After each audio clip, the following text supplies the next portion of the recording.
Amundsen merupakan sebuah film biografi Norwegia yang dirilis pada tahun 2019. Film ini menceritakan tentang perjuangan seorang penjelajah bernama Roald Amundsen yang menjadi orang pertama mencapai kutub selatan dan terbang melintasi kutub utara. Dan inilah kisahnya.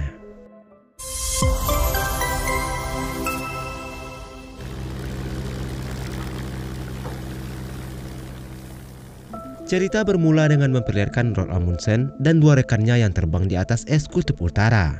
Namun sayangnya, mesin pesawat mereka membeku ketika melewati badai es yang sangat dingin.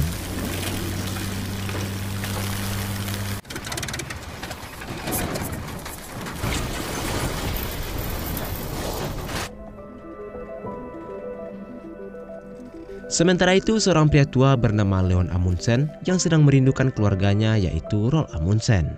Ia pun pergi ke rumah saudaranya tersebut, namun sesampainya di sana, kekasih baru Roald Amundsen bernama Bes yang tidak mengenali Leon malah menyerangnya. Kemudian Leon pun mengatakan kalau dirinya adalah saudaranya Roald. Lalu Bes menjelaskan kalau saat ini Roald sedang tidak ada di rumah dan akan pergi ke kutub utara. Bes yang tidak tahu banyak soal Roald kecuali cerita petualangannya, hingga akhirnya ia pun mencoba untuk mengulik tentang keluarga mereka. Keluarga Amundsen mempunyai 4 orang anak, namun yang paling dekat yaitu Roald dan Leon. Suatu hari ayahnya yang merupakan seorang pelaut membawakan bola dunia yang akan bersinar jika diterangi cahaya. Pada saat menerangi bola dunia tersebut, Roald bertanya mengapa bagian ujung bola dunia itu tidak diberi tanda seperti yang lainnya. Sang ayah menjawab kalau tempat yang diberi nama kutub utara dan kutub selatan itu belum terjamah oleh manusia, atau belum ada satu orang pun yang sampai ke sana. Sejak saat itu, rasa penasaran Roald pada bagian bumi yang belum terjamah itu semakin menjadi-jadi.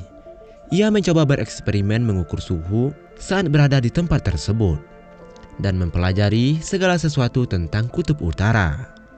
Namun tidak lama setelah itu, ayahnya meninggal dunia di lautan yang jaraknya ribuan mil dari rumah mereka. Dan beberapa tahun kemudian, sang ibu menyusul kepergian sang ayah. Sebelum pergi, sang ibu berpesan pada Leon untuk menjaga adiknya tersebut. Suatu hari, warga Norwegia menyambut kepulangan Nansen sebagai orang pertama yang melintasi Greenland melalui udara. Melihat keberhasilan Nansen, keinginan Roald sebagai orang pertama yang menaklukkan kutub utara dan selatan semakin menjadi-jadi. Ia berpendapat tidak akan ada yang dapat menghalangi mereka. Beberapa tahun setelahnya, keduanya pun melakukan tes di daratan Hardanger dengan melewati badai es. Keduanya sempat terpisah karena Roald memilih untuk menggali lubang dan berlindung di bawah es. Namun sayangnya, usahanya itu hampir gagal dan ia hampir saja tak bisa diselamatkan. Leon yang menyadari adiknya dalam bahaya berbalik hingga akhirnya Leon berhasil menemukan dan menyelamatkannya.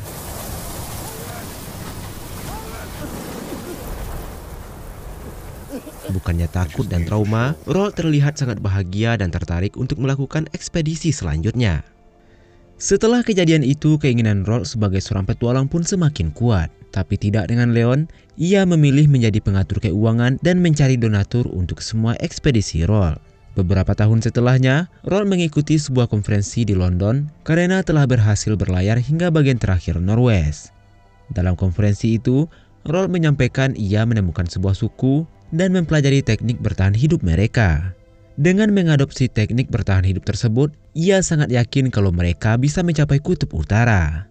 Alih-alih mendapatkan apresiasi, Roald malah ditertawakan oleh para ilmuwan karena menganggap hal itu tidaklah penting. Setelah konferensi selesai, Roald menemui Nansen. Nansen akan mengirimkan para penjelajah ke kutub utara. Mendengar hal itu, Roald pun tertarik dan berencana untuk mengikuti ekspedisi tersebut. Ia dan kakaknya segera mengumpulkan segala kebutuhan. Roald bahkan nekat untuk meminjam kapal milik Nansen.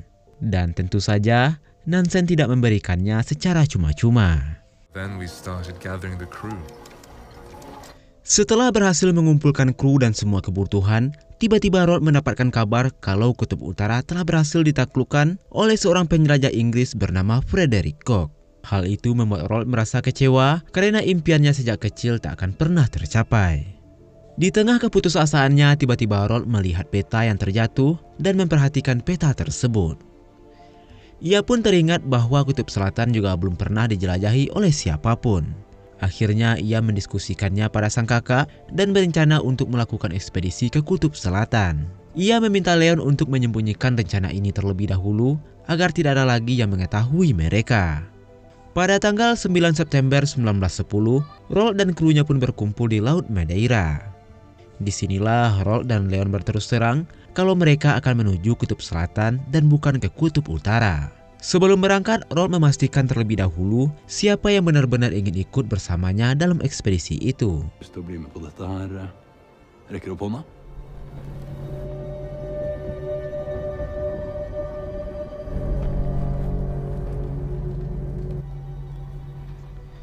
Setelah melakukan perjalanan yang cukup jauh, akhirnya Rold dan kru sampai di Antartika, yaitu tempat terdingin di dunia. Sebelum memulai ekspedisi, Rold dan timnya membangun tempat perlindungan dan memindahkan semua barang bawaan. Pada tanggal 8 September 1911, meski tanpa peta dan informasi yang cukup, akhirnya Rold dan timnya memulai ekspedisi mereka. Namun di tengah-tengah ekspedisi, tiba-tiba badai es menerjang yang membuat mereka harus kembali.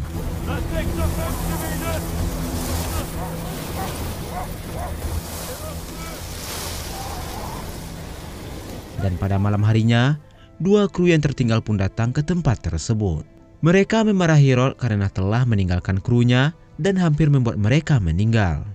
Mereka menganggap Rold tak peduli dengan nasib krunya tersebut, namun Rold mengatakan kalau itu adalah resiko yang harus mereka terima sebagai seorang penjelajah.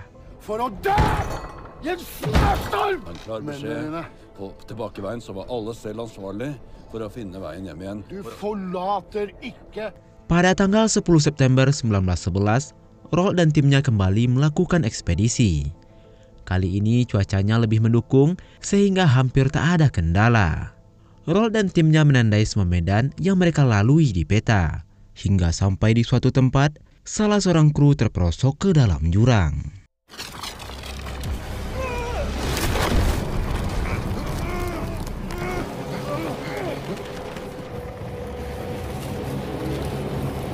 Untuk bertahan hidup, Rold dan timnya membunuh anjing yang mereka bawa lalu memakannya. Hingga sampai di suatu tempat, mereka menemukan gunung es dan menamai gunung itu dengan nama setiap anggota. Akhirnya pada tanggal 14 Desember 1911, Rold dan timnya berhasil memetakan Kutub Selatan dan menjadi orang yang pertama yang sampai ke tempat tersebut.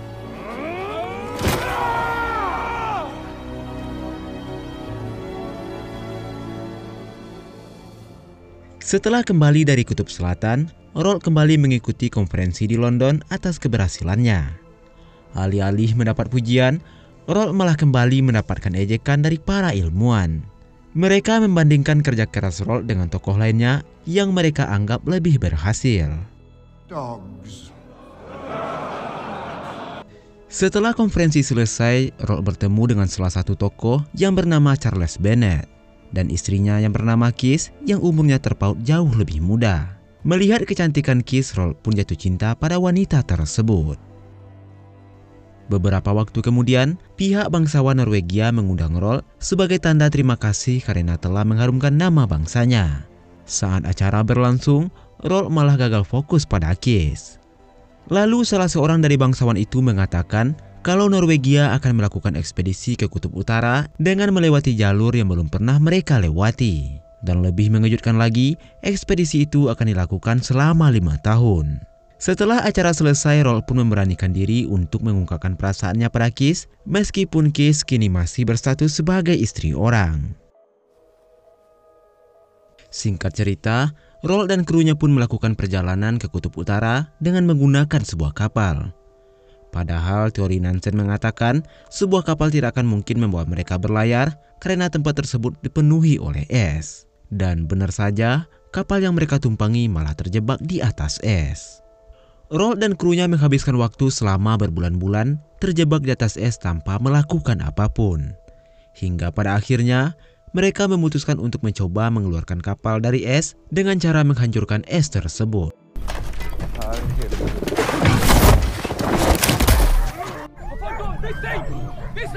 Setelah menghancurkan es di sekitar kapal, Roll tidak langsung kembali ke atas, namun ia memilih menyendiri di dalam sebuah tenda. Dan pada malam harinya, Roll diserang oleh beruang kutub dan berhasil melukai tubuhnya.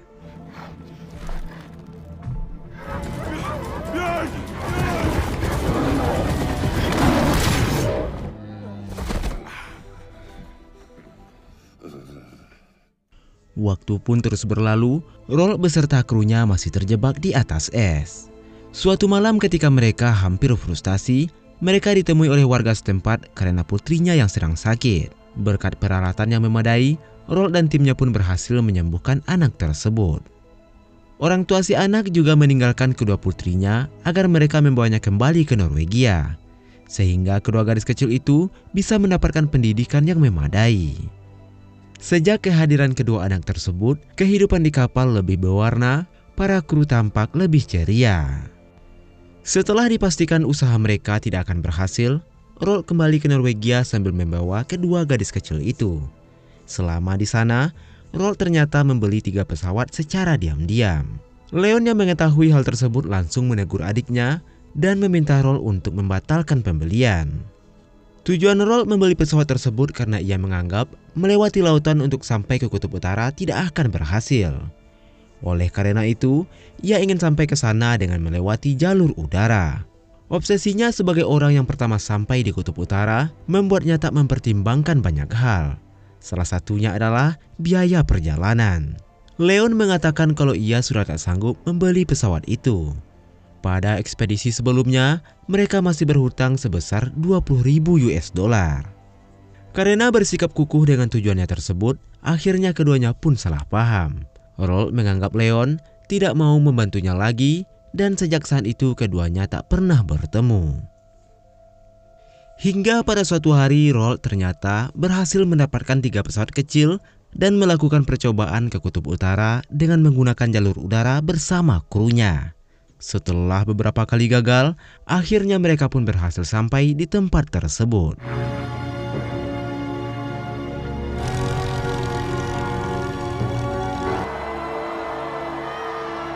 Setelah kembali dari kutub utara, Roll dan krunya pun disambut dengan meriah sebagai pahlawan baru yang telah berhasil mengharumkan nama Norwegia. Setelah itu bangsawan Norwegia pun kembali mengundang Roll.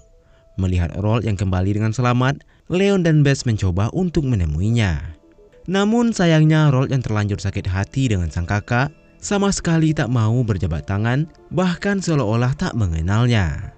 Ia juga meminta pada Bess untuk jangan dekat-dekat dengan Leon karena Leon tak akan bisa mengerti orang-orang seperti mereka.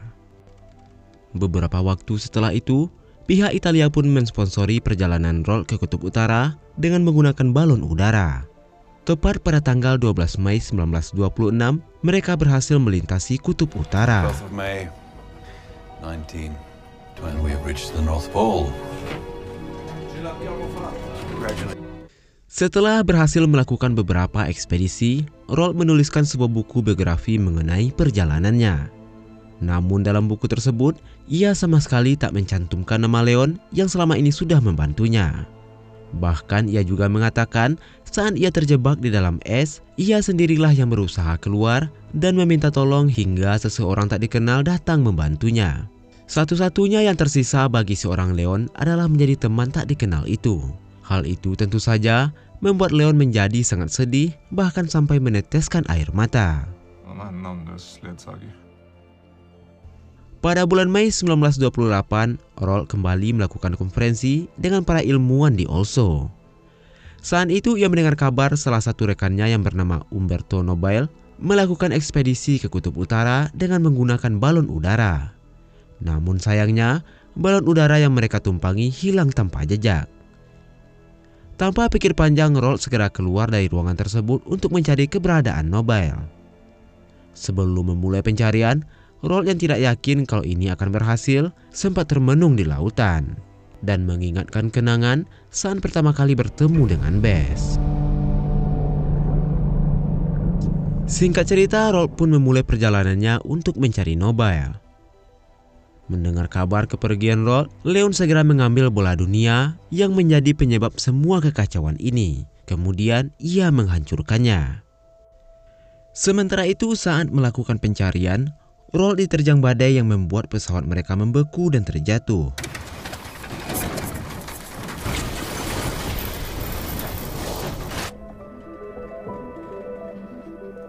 Meski berusaha untuk tetap bangkit, namun kali ini usahanya gagal dan Roald tidak pernah kembali, bahkan jenazahnya tak pernah ditemukan. Sebagai tanda penghormatan, Norwegia membuat tanggal 14 Desember sebagai hari nasional yang disebut dengan Hari Amundsen mencapai Kutub Selatan. Lalu film pun selesai. Nah, menurutmu apa pesan moral yang kamu dapat dari cerita ini? Silahkan tuliskan di kolom komentar. Akhir kata saya ucapkan terima kasih, maaf salah dan kurang dalam penyampaiannya, dan wassalamualaikum warahmatullahi wabarakatuh.